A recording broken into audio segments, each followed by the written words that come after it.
నా ప్రేమ కథలన్నీ one side అండి, మనం చేయటం, వాళ్ళు ఎవరు మనం చేయరు అది, కాబట్టి దానికి ఇబ్బంది ఏమీ లేదు. నేను చేస్తూనే ఉంటాం. Thank you. ఉందా ఇంకా చెప్తున్నా, స్టార్ట్. చెప్పు ఏంటి బాబా? ప్రేమ కథ గురించి చెప్పు. మన కథ జీవితం వద్దా? ఓకే, అడగండి, చెప్పమంటుంది. మా ఇద్దరికి చాలా ఉంది, వద్దంటున్నారు కాబట్టి వద్దు, మైకి రావాలి ప్లీజ్ రా. వద్దు ఉండు. ఫస్ట్ ఆఫ్ ఆల్ ఏమండి, మమ్మల్ని ఇక్కడ ఇన్వైట్ చేసిన విజయ్ గారికి అయిపోయిందా? ఉండరా ఒక నిమిషం, ఇంకా ఉందా? ఓకే ప్లీజ్ సపోర్ట్లో కొట్టు అన్న. విజయ్ అన్న వాళ్ళ ముగ్గురు ఎక్కిచ్చి కారు ఎక్కిచ్చేయండి మా ఫస్ట్ ఆఫ్ ఆల్ అన్న విజయ్ గారు, ఫస్ట్ ఆఫ్ ఆల్ ఇక్కడికి ఇన్వైట్ చేసినందుకు thank you so much sir. అని చెప్తున్నానన్నా ఒక మాట, ఐ మీన్ నేను యూట్యూబ్లో ఫుడ్ వీడియోలు చేస్తూ మూవీ ప్రమోషన్స్ అవి చేసుకునేవాడిని. మీరందరూ చూశారు, మీరందరూ ఎంకరేజ్ చేశారు, చాలా బాగా వెళ్తున్నాయి అని చెప్పి సపోర్ట్ కూడా చేశారు. ఆ సపోర్ట్ అక్కడ దాకా తీసుకొని చూశారు. మళ్ళీ ఇలా మాట్లాడుతున్నా. నేను ఎందుకు ఈ మాట చెప్తున్నానంటే, ఒక ఫుడ్ వీడియోస్ మూవీ ప్రమోషన్ చేసుకునే నన్ను అన్న బ్రదర్ ఒకసారి వచ్చి మన మూవీ గురించి మాట్లాడమని ఎప్పుడైతే చెప్పాడు, నాకు అసలు భలే హ్యాపీ అనిపించింది. నేను అన్న ఒక 2 రోజులు ముందు కనబడితే, అన్న మన మూవీ నా ఛానల్లోనే చేసుకున్నామని చెప్పేవాడిని. బేసిక్గా రేపే 5వ తారీఖు సినిమా రిలీజ్ అవుతుంది అన్న, నేను ఇక్కడ మా టీం అందరితో కలిసి సినిమాకి వెళ్తున్నాను, అందరం కలిసి చూద్దాము, ఇబ్బంది ఏం లేదు. అండ్ నేను నా ఛానల్లో చెప్పేది ఒకటే మాట, తెలుగు సినిమా ఇండస్ట్రీలో కొత్త జోనర్తో ఏ సినిమాలు వచ్చినా మన ఆడియన్స్ ఎంకరేజ్ చేస్తారన్న, అలాగా ఈ సినిమాను కూడా ఎంకరేజ్ చేస్తారని చెప్పి నేను నమ్ముతున్నాను. న్యూ ఇయర్లో నేను ఇప్పుడు దాకా సినిమా చూడలేదు, ఫస్ట్ టైం మా టీం అందరం కలిసి చూసే సినిమా ప్రేమ కథ. అది మంచి సక్సెస్ ఇవ్వాలి పాప. తేజ, నువ్వు చాలా సాడ్ ఉన్నావు కదా ఈరోజు. దేనికమ్మా?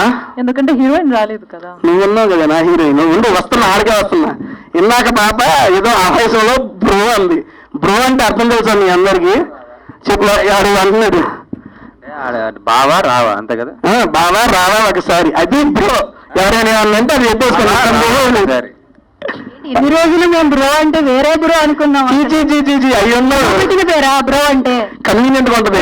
ఎట్లా తయారయ్యా? ఎట్లా ఏం లేదు, నాకు ఇష్టం వచ్చినట్టు మాట. నా ఆట ఒకటే బావా ఇక్కడ ఉన్నారు. ఎవరు? నీకు అమ్మ అమరవాడు బావా, నేను బ్రోనా? అర్థమైంది ఎంత. ఆహా ఓకే, ఇప్పుడు సుబ్బు బాబా బావా అని పిలవాలంటే దాని మనోభావాలు దెబ్బతీయాలి అంతే కదా. తీస్తా తీసేస్తా. ఫస్ట్ ఆఫ్ ఆల్ కిషోర్ గారు, మీకు కూడా congrats sir and welcome to Telugu film industry. Goli soda నిజంగా చూశాను సార్, సినిమా అయితే చాలా బాగుంది. అండ్ ఇక్కడ చూస్తుంటే నిజంగా మా ఊర్లో కుర్రాడు ఉన్నట్టున్నారు సార్. తెలుగు ఓకేగా సార్? నా తెలుగు ఓకేగా? తెలుగు ఓకే అంటారు, నా తెలుగు సపరేట్ ఉంటుంది సార్, కొంచెం ఆల్ మిక్స్డ్ ఫుడ్ చూస్తారు నాది. ఈ తెలుగు నేనే అర్థం చేసుకోను. చూడండి ముందు అది అర్థం చేసుకున్నాం. ఏంటి నీ తెలుగు నేనే అర్థం చేసుకోను, హౌ విల్ హీ అండర్స్టాండ్?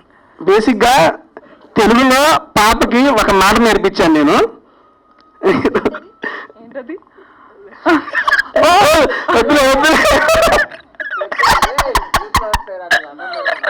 నేను నార్మల్ గానే చెప్పానండి. మామూలుగా మా ఊరు సైడ్ మా అందరూ ఏమంటారండి, ఏమన్నా ఇది వారు నీ దుంపల దగ్గర ఏంట్రా ఇది అంటావా? సరదాగా నేను బిగ్ బాస్ హౌస్ లో వాడానండి, వారు నీ దుంపల దగ్గర అని. దానికి పాప ఏదో అందండి, ఏమన్నది మీకు అర్థమైపోయిందండి, వదిలేయండి అక్కడ అండి. ఓకే దాన్ని నెక్స్ట్ సార్ డైరెక్టర్ గారు శివశక్తి గారు కంగ్రాట్స్ సార్. సార్ మీ డెబ్యూ ఫిల్మ్ అని చెప్పి విన్నాను సార్. ఇటువంటి ఫిల్మ్లు మీరు ఇంకా చేయాలి. కొత్త వాళ్ళందరితో పాటు ఇంకా చాలా మంది కొత్త వాళ్ళు ఉన్నారు, అందరినీ ఆదరించాలి. దాని సార్ థ్యాంక్ యూ. నెక్స్ట్ మన మేడం గారు నేత్ర గారు, రండి మేడం. మేడం గారిది నేను ఇన్స్టాలో చూశానండి, పెడితే పోతానే వీడియోలు ఏంటి ఎట్టపోతుంది నేను ఏమైనా ఒకసారి చూశాను. ఆర్గానిక్ ఫార్మింగ్ గురించి బీభత్సంగా కండెంట్ చేస్తున్నారు. Seriously so appreciative madam. బేసిక్గా మాకు చూసి ఈ రకంగా చేస్తారు కానీ ఒకసారి నేను ట్రైలర్ చూడగానే ఈ అమ్మాయి ఒకటే కాదని ఒక 2 సార్లు క్రాస్ చెక్ చేసుకుని ఆవిడ అయ్యాడా అని. అక్కడ మీరు ఇక్కడ మీలో ఈ యాక్టింగ్ టాలెంట్ ఉంది కానీ ఇక్కడ వచ్చినా తెలిసింది మేడం. కొంచెం రెడీ అయ్యి వచ్చాయి ఈరోజు. రెడీ అయ్యి వచ్చాడు. అక్కడ కూడా బాగానే ఉన్నారు మేడం, ఇబ్బంది ఏమిలే. సీరియస్లీ చాలా బాగున్నారు. అండ్ యాక్టింగ్ కూడా చాలా బాగా చేశారు. ఇంకా మరిన్ని మూవీస్ చేయాలి మీరు కూడా. అండ్ నెక్స్ట్ ఇదిగో మన వివేక్ బ్రదర్ ఏందన్నా వెనక్కి దాక్కుంటారు ఏందన్నా, ఇదిగో ఇదైతే నిజండి. ఆయన అయితే నిజంగా నేను స్కూల్లోనే చూశానండి, కొత్త బంగారు లోకంలో.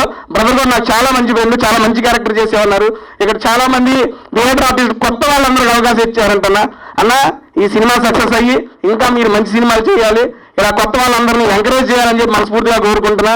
అండ్ రాజ్ బ్రో మీరు కూడా సూపర్, మీ యాక్టింగ్ నేను ఫెదా. ఇందులో కూడా అటువంటి యాక్టింగ్ ఉంటుంది. అండ్ అందరూ ఎదురు చూస్తున్నట్టు కానీ నేను కూడా 2 కోసం ఎదురు చూస్తున్నా.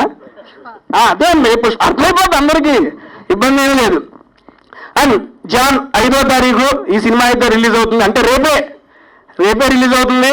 మీరందరూ మీడియా మిత్రులందరూ సపోర్ట్ చేసి చిన్న సినిమాలు కూడా ఎంకరేజ్ చేస్తున్నారు. దానికి ప్రత్యేకంగా థ్యాంక్స్ చెప్పుకుంటున్నానండి. Thank you so much media, ఇక్కడ వచ్చిన వాళ్ళందరూ మీడియాకి థ్యాంక్ యూ అండి. ఇక్కడ గెస్టులందరికీ థ్యాంక్ యూ సో మచ్.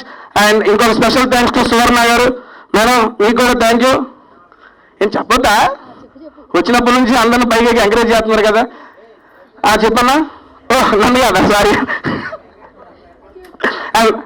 ఇంకొకసారి మమ్మల్ని ఇక్కడ ఇన్వైట్ చేసిన విజయ్ గారికి, ప్రొడ్యూసర్ గారికి, డైరెక్టర్ గారికి, హీరో గారికి, హీరోయిన్ గారికి ఉన్న ఎగ్జిక్యూటివ్ ప్రొడ్యూసర్ అన్న శోభరావు అన్న యాక్టర్ అనుకున్నాను నేను ఫస్ట్ చూసి. నేను ఇందులో యాక్టింగ్ చేశారన్నా? లేదన్నా యాక్టింగ్ చేశాను. నెక్స్ట్ చేయన్న యాస్టీజ్ లుక్ మీకు శోభరావు, అందుకే కో ప్రొడ్యూసర్ గారా? నేను ఆర్టిస్ట్ అనుకున్నా. అన్న విలన్ లుక్ ఉంది అన్నకి. విలన్ లుక్ ప్రొడ్యూసర్ అన్నగా చేస్తారు. ఎస్టీ తేజ నెక్స్ట్ అండి, తీద్దాం మన సినిమా. ఇంకేమైనా మర్చిపోయారా? ఈ లైట్ పెట్టిన బాబాయ్కి చెప్పలేదు, థ్యాంక్స్ చెప్పి. అందరికీ చెప్పాను. థ్యాంక్ యూ సో మచ్ అండి. నా రేటింగ్ అయిపోయింది. నెక్స్ట్ మేడం గారు కంటిన్యూ చేస్తారు. జాన్ 5వ తారీఖు రేపు మార్నింగ్ ఈ సినిమా రిలీజ్ అవుతుంది. అందరూ మీ దగ్గరలో ఉన్న థియేటర్లో చూసి ప్రేమ కథ మూవీని ఎంకరేజ్ చేస్తారని మనస్ఫూర్తిగా కోరుకుంటున్నాను. Thank you so much.